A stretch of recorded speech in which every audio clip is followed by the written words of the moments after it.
వీక్షకులకు స్వాగతం. నమస్కారం. కేసీఆర్ గారు ఎప్పుడూ ఒక మాట చెప్తా ఉండేవాడు, బొంద పెడతానని. తన శిష్యుడి పార్టీని, వైఎస్ఆర్ కాంగ్రెస్ పార్టీని ఆంధ్రప్రదేశ్లో బొందపెట్టి తన పార్టీకి కూడా తానే బొంద పెట్టుకునే ముహూర్తం ఫిక్స్ చేసుకుంటున్నాడు ఆయన. దేశంలోనే అత్యంత సంపన్నమైన ప్రాంతీయ పార్టీలు, వేల కోట్ల రూపాయల నిధుల బ్యాంకు బ్యాలెన్స్తో ఉన్న పార్టీలు వాళ్ళ కుదేలైపోయిన పరిస్థితి వస్తున్నాం.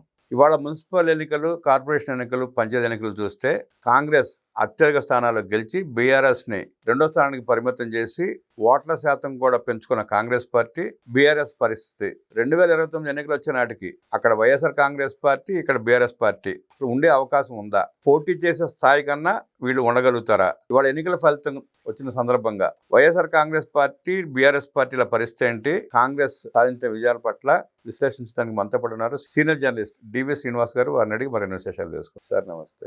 నమస్తే అండి. సార్, కేసీఆర్ గారు ఎప్పుడు పదే బొంద పెడతా అంటూ ఆయన ఊతపదం అనుకుంటా. ఆయన పార్టీని ఆయనే బొంద పెట్టుకోవడం కాకుండా జగన్మోహన్ రెడ్డి పార్టీ కూడా బొంద పెట్టేశాడు ఆయన. రేపు 29 ఎన్నికలకి, ఇవాళ ఎన్నికల ఫలితాలు చూస్తూ ఉంటే 29 ఎన్నికల ఫలితాలకి పోటీ చేసే అవకాశం కూడా కనపడని పరిస్థితి. ఆనాడు పోటీ చేస్తుంటారా? ఒకవేళ ఆ ఎన్నికల్లో కూడా తిరోగమనం సాగితే ఆ పార్టీల మనుగడ ఏంటి, పరిస్థితి ఏంటి, ఎట్లా చూస్తారు, ఎట్లా విశ్లేషిస్తారు? కేసీఆర్ తన పార్టీకి బొంద పెట్టుకోవడం కాకుండానే జగన్ పార్టీకి బొంద పెట్టాడా? బొంద పెట్టేశాడు. లేకపోతే జగన్మోహన్ రెడ్డి తన పార్టీకి బొంద పెట్టుకుంటూ కేసీఆర్ పార్టీకి కూడా బొంద పెట్టాడా? అంటే ఇది చర్చ, ఇది ప్రశ్న. ఊబిలో ఇరుక్కున్న జగన్మోహన్ రెడ్డి కేసీఆర్ కూడా ఊబిలో లాగేశాడు. ఇప్పుడు జగన్తో స్నేహమే ఇవాళ ఈ కేసీఆర్ ఆయన పార్టీకి ఒక శాపంగా మారాయా? ఇప్పుడు జగన్ మరి మనం చూసాం, గత ఎన్నికల్లో జగన్మోహన్ రెడ్డి పార్టీకి ఆయన ఆర్థికంగా కూడా మద్దతు ఇచ్చాడని, జగన్మోహన్ రెడ్డికి పెట్టుబడి ఇతను పెడితేనే మరి ఆ ఎన్నికల్లో ఆయన గెలిచాడని అప్పట్లో మరి కొంతమంది నిఘా వర్గాల సమాచారం.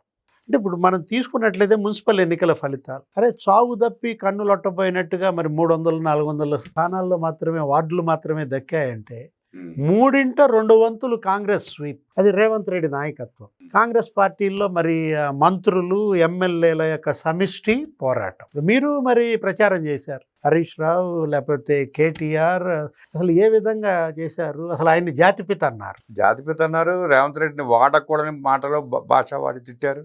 జాతిపిత కాదు, ట్యాపింగ్ పిత అయ్యాడు. ఏది ఇవాళ భ్రష్టాచార రాష్ట్ర సమితి అని వీళ్ళని విమర్శిస్తారు బీజేపీ వాళ్ళు. బీఆర్ఎస్కి అబ్రివేషన్ పరివార్ పార్టీ అనేవాళ్ళు, అంటే ఫ్యామిలీ పార్టీ అని. అంటే భ్రష్టాచార పరివార్ పార్టీ అయింది. అంటే అవినీతి కుటుంబ పార్టీగా ఇవాళ ఏంటి, వాళ్ళ సొంత చెల్లె వాళ్ళ పైన తిరగబడింది. గమ్మత్ ఏంటంటే ఈ రెండు పార్టీలకి సిమిలారిటీస్. అవును, సారూప్యత. అక్కడ ఆ పార్టీ బొందబెట్టింది షర్మిల, ఇక్కడ ఈ పార్టీ బొందబెట్టింది కవిత. ఎందుకంటే తనే నిన్నగాక మాట్లాడుతూ ఏమంటోంది, ఆ పెద్ద ఆయన అధికారంలో ఉన్నప్పుడే ఉద్యమకారులు సెక్రటేరియట్ ముందు ఆత్మహత్య చేసుకున్నారు. అహంభావమే ఇవాళ రెండు పార్టీలకి ఈ పతనానికి కారణం. సారూప్యత, సిమిలారిటీ అన్నది అదే. అహంభావం శాపమే తగులుతుంది. ఇప్పుడు అటు జగన్మోహన్ రెడ్డి అహం, ఇక్కడ కేసీఆర్ అహం. అతను తాడేపల్లి ప్యాలెస్ నుంచి బయటికి రాకపోవటం, ఏది హెలికాప్టర్లు లేకపోతే స్పెషల్ ఫ్లైట్లు, పరదాలు కట్టుకుని తిరగటం, చెట్లు నరికించటం, ప్రజలకు దూరం కావటం. ఇక్కడ ఈయన అదే ప్రగతి భవన్ లేదా ఫామ్ హౌస్ నుంచి బయటకు రాకుండా ఎవరు, కేసీఆర్. ఇవాళ రెండు పార్టీలు, జగన్ అయినా కేసీఆర్ అయినా స్వయం కృతాపరాధాలే. ఎందుకంటే 10 ఏళ్ళు ముఖ్యమంత్రిగా చేశాడు కేసీఆర్, సెక్రటేరియట్ కూడా వెళ్ళకుండా. అంటే ఇప్పుడు ఒకటి నేనే దీన్ని తెచ్చాను, ఏదో పుల్ నోట్లో తలపెట్టి తెచ్చాను అని చెప్పి అన్న మనిషి అసలు ఏ విధంగా ఈ అవినీతి కుంభకోణాల్లో కూరుకుపోయారు. కాళేశ్వరం, రేవంత్ రెడ్డి కూలేశ్వరం ఏదో అంటాడు.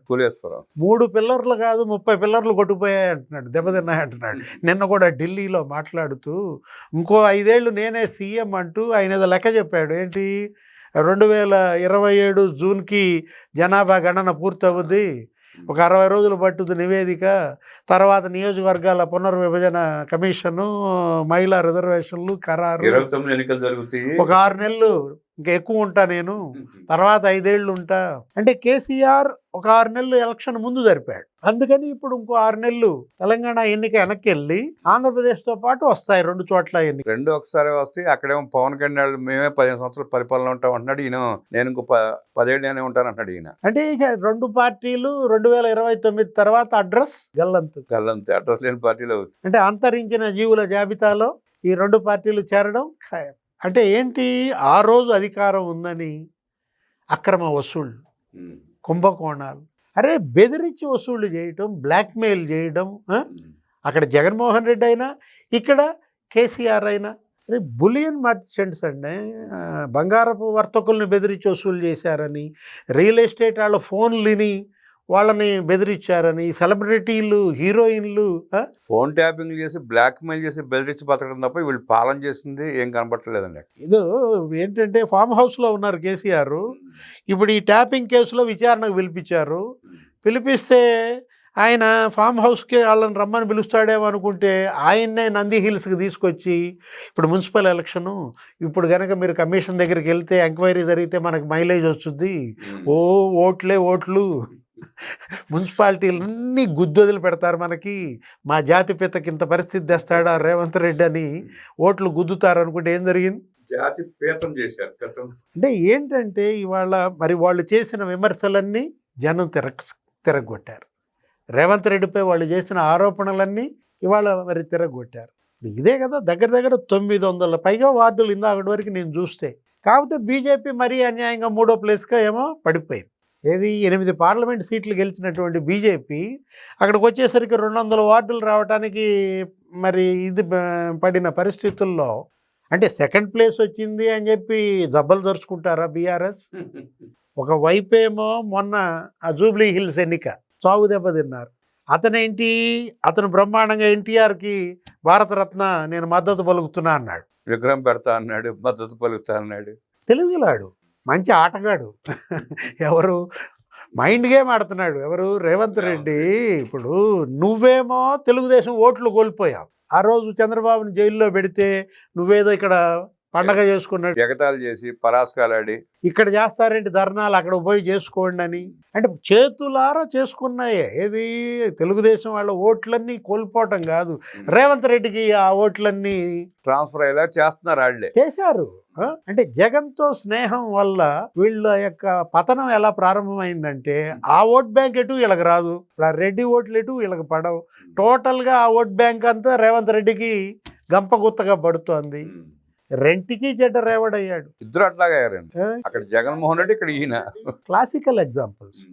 వీళ్ళేంటంటే భవిష్యత్ రాజకీయాలకి, రాబోయే పార్టీలకి జగన్మోహన్ రెడ్డి, కేసీఆర్ ఒక గుణపాఠాలు. రామారావు ఏమనేవాళ్ళంటే, ఎన్టీ రామారావు గతంలో మకలో పుట్టి పుబ్బలో పోయే పార్టీ అనేవాడు. ఏంటా అనుకునేవాడు. అప్పుడు ఏదో మేము జర్నలిజంలో రాస్తూ ఉంటే అసలు ఈ మకేంటి పొబ్బేంటి అని చూస్తే, ఇప్పుడు మకలో పుట్టి పొబ్బలో పోయే పార్టీల జాబితాలో వైఎస్ఆర్ కాంగ్రెస్ పార్టీ. అంటే ప్రజలకి అబద్ధాలు చెప్పి వాళ్ళని ఇంకా మోసం చేసి ఏదో మనుగడ సాగిద్దాం అనుకునే ప్రయత్నాన్ని గండి కొట్టినట్టయింది ఇప్పుడు ఈ ఎన్నికలు. అంటే ఎన్నాళ్ళు మోసం చేస్తారు? ఇప్పుడు ఇవాళ నమ్ముతారు, రేపు నమ్ముతారు, తర్వాత ఎలా నమ్ముతారు? అంటే క్రెడిబిలిటీ కోల్పోయారు. ఏది వాళ్ళ ప్రజల్లో విశ్వాసాన్ని కోల్పోయారు. ప్రజలు వీళ్ళు ఎందుకని ఆదరించట్లేదు, వీళ్ళని ఎందుకు నమ్మట్లేదు అంటే కారణం ఇదే. అక్కడ జగన్మోహన్ రెడ్డి, ఇక్కడ కేసీఆర్ కంప్లీట్. ఇవాళ ఏంటి, ఆయన కల్తీ నెయ్యి, కల్తీ మద్యం. అరే అసలు మరీ అన్యాయంగా ఏంటి, ఎవరన్నా ఊహించగలరండి? ఇప్పుడు ఏదైనా కమిషన్లకే కక్కుర్తి పడ్డామంటే సరే ఎట్ట కూడా చచ్చారు అనుకోవచ్చు. ఏది 12% అన్నావు ఆ డిస్టిలరీల యజమానుల్ని, ముక్కుబిండి 20% వసూలు చేశాడు ఆ సజ్జల శ్రీధర్ రెడ్డి. ఇవాళ రాజ్ కసిరెడ్డి మీద సుప్రీంకోర్టు ఏమంది? సీరియస్ అయింది. ఎన్నాళ్ళైంది జైల్లో ఉండి? 10 నెలలైనా? ఇంకా ఉన్నాయి, పర్వాలేదు అంది. 3600 కోట్లు అదేమన్నా చిన్న విషయమా అంటూ అసలు ఆ కల్తీ మద్యం కేసుకి అతనే ఆర్కిటెక్ట్ అంటే బిల్డర్. సార్ ఆ కేసు పూర్తి స్థాయి దర్యాప్తు జరిగితే సుమారు 70-80 వేల కోట్లు జరుగుతుంది మొత్తం కలిపి. అదేంటంటే 1,00,000 కోట్ల మద్యం, 1,00,000 కోట్ల మద్యం తయారీకి వాళ్ళకైనా ఖర్చు ఎంత? బాగైతే 10,000 కోట్లే ఉంటుంది, అంతకు మించి కాదు. 10,000 కోట్లు. సజ్జల రామకృష్ణారెడ్డి ఏమని చెప్పాడు? మా మద్యం వల్ల ఏపీ ఖజానాకి 25,000 కోట్లు వచ్చిందన్నాడు. సరే అది కూడా లెక్కేసుకోండి, 35,000 కోట్లు. వాళ్ళకేదో జీతాలు బోతాలు ఇచ్చారు ఆ పిల్లగాళ్ళని ఏదో అమ్మిన వాళ్ళకి. అది కూడా పెద్ద స్కామ్ అండి. మళ్ళీ అసలు చెప్తున్నా, పోనీ ఇంకో 10,000 కోట్లు తీసేయి అంటే మొత్తం 45,000 కోట్లు తీసినా 55,000 కోట్లు తినేశారు, తాగేశారు, విదేశాలకు పంపించారు, మనీ లాండరింగ్ చేశారు, బంగారం కొన్నారు, రియల్ ఎస్టేట్లో పెట్టారు, సినిమాలు తీశారు. ఇంకెందుకు ఇక సినిమాలు తీసుకోండి. అబద్ధాల పునాదుల మీద అధికారం చేపట్టి ప్రజల విశ్వాసం కోల్పోయి 2029 నాటికి ఆ రెండు పార్టీలు భూస్థాపితం అవుతాయంటూ విశ్లేషించిన డి శ్రీనివాస్ గారికి ధన్యవాదాలు తెలియజేస్తున్నాం.